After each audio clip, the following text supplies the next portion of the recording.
பட்டையிலிருந்து காகிதம் தயார் செய்துள்ளேன். இந்த காகிதம் தயார் செய்வதற்கு ஒரு வருடத்திற்கு 4 மரங்கள் வெட்டப்படுகிறது.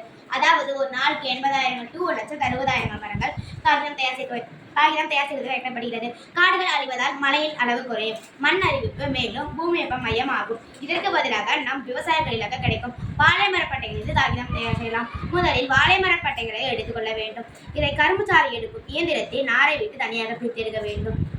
பின்பு இதனை சூடான தண்ணீரை அலசி எடுத்து நன்கு கூழாக அரைத்து கொள்ள வேண்டும். இதனை ஒரு ஃப்ரேமில் வைத்து நன்கு தண்ணீரை பரப்பி தண்ணீரை வடிகட்ட வேண்டும். பின்பு ஹைட்ராலிக் பிரஸில் வைத்து நன்கு அழுத்தி எடுத்தால் இது காகிதம் கிடைக்கும். இதிலிருந்து நாம் ஸ்க்ரப் பேப்பர், கார்ட்போர்ட் பேப்பர் மேலும் சாஃப்ட் பேப்பர் கூட தயார் செய்யலாம். அதிலிருந்து நாம் எந்த ரசாயனம் பயன்படுத்த தேவையில்லை. இதை தயார் செய்ய குறைந்த நீர் இருந்தால் போதும். இந்தியாவில் வாழை மர சாகுபடி செய்வதில் தமிழகம் முதலிடத்தில் உள்ளது. உலக அளவில் வாழை மர சாகுபடி செய்வதில் இந்தியா முதலிடத்தில் உள்ளது. இதனால் நமக்கு வாழை கருவிடாக வாழைப்பட்டைகள் எளிதாக கிடைக்கும். அனைவருக்கும் நன்றி.